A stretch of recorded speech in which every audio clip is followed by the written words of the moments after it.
Since you're watching this video, I'm guessing you've decided to switch from your Windows PC to a Mac. Congratulations on the upgrade. Or downgrade if you're coming from a high-end Windows PC, but I digress. I know it may seem daunting switching operating systems, and if this is gonna be your first time using a Mac, don't worry. I'm here to walk you through the basics of what macOS is and how to get started with it.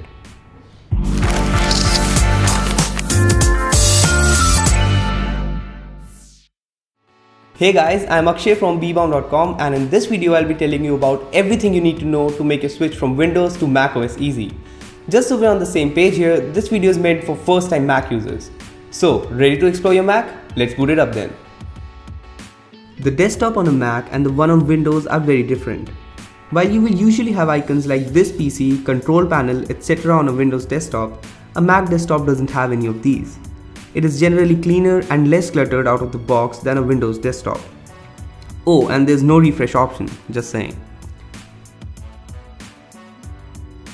Finder on a Mac is the macOS equivalent of Explorer on Windows. I say equivalent, but it is superior in most respects. While on Windows you can open the Explorer by clicking on the Explorer icon or pressing Windows E, the Finder on a Mac is always open. By default you can't even quit it, and you really don't need to anyway. You can close it though by clicking on the red button on the top right. Wait, that's Windows. On the top left of the Finder window. You can click on the Finder icon in the dock to open a Finder window. Creating new folders on Windows was done using Ctrl plus Shift plus N, but on a Mac it is done by using Command Shift N. If you prefer using the mouse, where you would have right clicked on Windows, gone to New and clicked on Folder, on a Mac you can tap with two fingers and click on New Folder. Let's move on to renaming files in folders. On Windows, you can either right click on the file or folder and click Rename, or you can select the file and hit F2.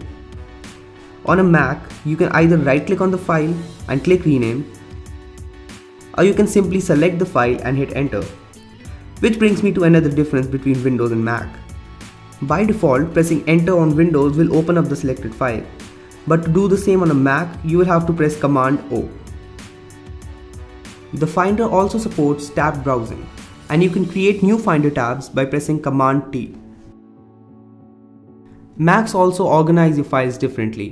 While you must be used to seeing your drive partitions such as C, D, E, etc., on a Mac there are no such partitions. Your entire drive is used as one partition and all your files are saved there. The most common places to know are all available in the sidebar. See Applications? That's where all your applications are saved. We'll come back to that later. Also, if you connect USB drives to your laptop, ejecting them before you remove them is good practice. While you can eject a USB drive on Windows by clicking on the icon in the taskbar and selecting Eject, on a Mac you have to locate the USB drive on the Finder sidebar and click on the Eject icon next to it. Lastly, if you want to check the properties of a file or folder, you can do that as well. While on Windows, you can right click on the file and click on Properties. On a Mac, you will have to either right click on the file and click Get Info, or select the file and press Command I. Moving on, let's talk about some keyboard shortcuts that you should know when you switch to a Mac. Copying files on Windows can be done with Ctrl C, but on a Mac, you'll use Command C. Similarly, to paste files, you must be using Ctrl V on Windows. But on a Mac, you would use Command V. If you need to cut a file and paste it somewhere else, you would use Ctrl X, Ctrl V on Windows. However, on a Mac, you'll have to use Command C to copy and then Command Option V to move the file, essentially working as a cut and paste. If you needed to select all the files in a folder, you would have used Ctrl A on Windows. However, on a Mac, you'll have to use Command A to do the same. Another useful keyboard shortcut that you must have been using on Windows is selecting a number of files and pressing Delete to move them to the recycle bin, or pressing Shift Delete to delete them without moving them to the recycle bin. If you want to do the same on a Mac, you will have to use Command Delete to move the files to the trash, or press Command Option Delete to delete them without moving to the trash.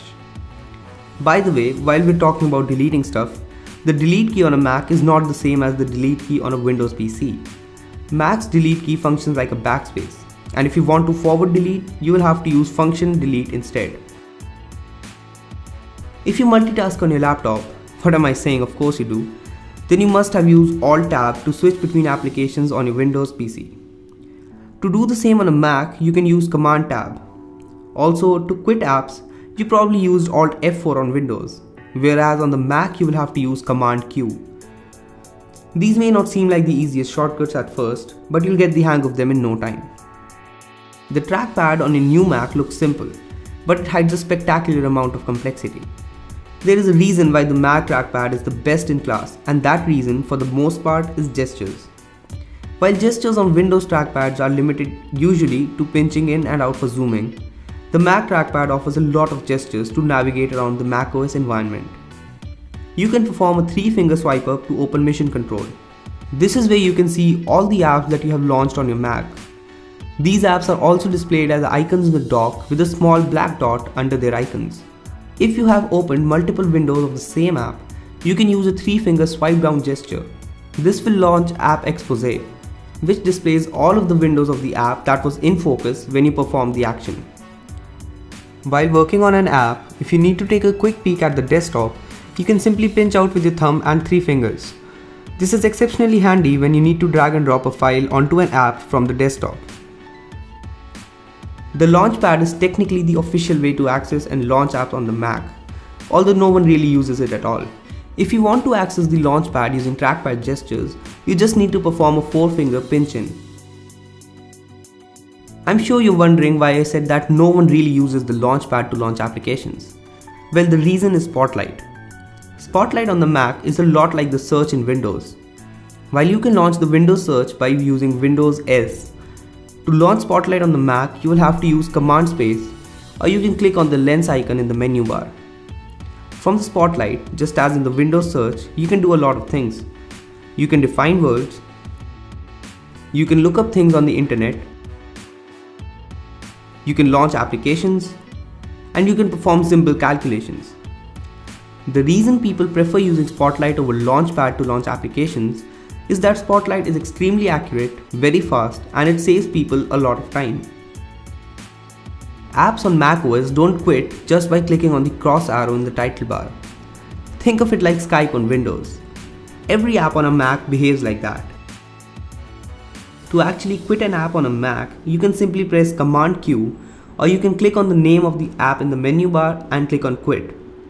Alternatively, you can also simply right-click on the app's icon and click on Quit. However, most apps on Windows simply quit when you click on the red button on the top right of the window. Multitasking is a necessity these days, and Macs handle multitasking with ease. Most of the gestures that you'd use for multitasking were already covered earlier in trackpad gestures, but I figured a little revision won't hurt. If you have multiple apps open, you can use the 3-finger swipe up to launch Mission Control and get a bird's eye view of all the open apps. Similarly, if you have multiple windows of an app opened, you can just use the 3-finger swipe down in order to get to App Expose, which shows all the windows for that particular app. Macs also support multiple desktops, something that Windows has only started supporting in Windows 10.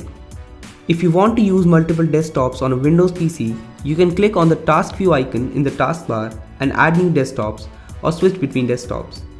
On a Mac, you can go to Mission Control and then add new desktops or switch between them. Multiple desktops on Windows offer a lot of keyboard shortcuts, such as Windows Ctrl D to create a new desktop, Windows Ctrl left or right to move between desktops, and Windows Ctrl F4 to close the current desktop. Macs don't have any keyboard shortcuts, but you can move between multiple desktops on a Mac using a 3-finger swipe to the left or right. Installing and uninstalling apps is one of the most commonly performed actions on a laptop, especially a new one, and it is drastically different on a Mac as compared to Windows. While installing an application on Windows, you would get an exe file that will run an install wizard, which will then take you through the setup. Installing applications on a Mac is very easy. You will get a DMG file. When you double click on it, it will open and you simply have to drag the application icon to your application folder and you're done. Uninstalling applications on Windows can be quite a hassle as well. What with looking for uninstall of files and then uninstalling the softwares, the process is quite simple on a Mac. You simply have to go to that applications folder I talked about when we were discussing Finder, and here you can simply select the application that you want to delete and press Command Delete to uninstall it. Easy, right? One of the best things about Windows are the window snapping features it offers. Unfortunately, this is not available on macOS. Yes, you can view two apps side by side when they are in full screen mode, but that's all. Window snapping on Windows allows you to snap a window to a corner of the screen or easily maximize it by snapping it to the top of the screen. If you want similar functionality on a Mac, you can try Better Touch Tool or Better Snap Tool. This enables the same snapping features that are available in Windows. I'll leave a link to the app in the description below. Microsoft launched Cortana on the desktop with Windows 10, and Apple followed suit, integrated Siri in macOS Sierra. On Windows, Cortana's abilities feel quite dwarfed when you consider everything that Siri can do. You can use Cortana to get definitions, search the web, look up your files and launch applications. However, with Siri, you can do all that, and you can adjust your system settings such as turning Bluetooth on or off, or get information about your Mac such as the amount of RAM you have installed. The only issue I see with Siri on the Mac is that you cannot interact with it using text. You always have to talk to it, whereas you can interact with Cortana using only text if you so wish. If you've only ever used Windows, chances are your USB drives and external hard disks are all formatted in the NTFS file format. However, Macs do not support writing to NTFS formatted drives. If you can, I would suggest you to format your drives in either FAT32 or exFAT formats, as they are supported by both Windows and Mac. Otherwise, you can opt for third-party applications such as Paragon NTFS for Mac. I'll put a link to it in the description. If you ever need to take screenshots, you will love the flexibility offered by a Mac. On Windows, you can use a couple of methods to take screenshots. You can use the window snipping tool, or you can take a screenshot using Windows plus print screen. On a Mac, you can use a lot of shortcuts to take the kind of screenshots you'd like. To take a screenshot of the entire screen, just use Command-Shift-3.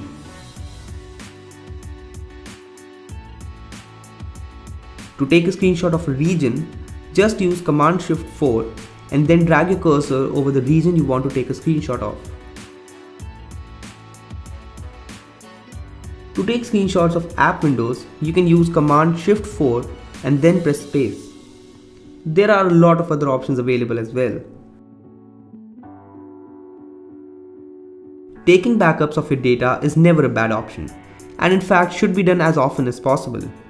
Both Windows and macOS offer easy ways to backup data, and all you need is an external storage device. Taking a backup on a Mac is easy, and restoring files from that backup is easier still. You simply have to connect an external storage device, go to System Preferences, Time Machine, and select the external storage device you connected. Time Machine will start backing up your files to the disk. The first time you do this, it might take very long, but the following backups will be completed really quickly. Restoring files from a Time Machine backup is very easy as well. Just connect the disk you use for Time Machine backups, click on the Time Machine icon in the menu bar, and click on Enter Time Machine. You can select the file you want to restore, right-click on it and restore it. This is not a situation you will face often on your Mac unless you really tax it to a level where the hardware can't handle everything you're throwing at it. But if you do face non-responsive apps, you can choose to force quit them. This is similar to the Control-Alt-Delete method of closing applications that are not responding on Windows. On a Mac, you can press Command-Option-Escape to launch the force quit menu, from where you can select any app that you want to force quit. Well, those were the basics of using macOS. I hope you found this video useful, and if you did, please hit that like button and don't forget to subscribe to our channel for more such amazing tech videos. You can read our detailed article from the link in the video description below, provided that Rupesh doesn't forget to add it. And as always, I'll see you in the next one.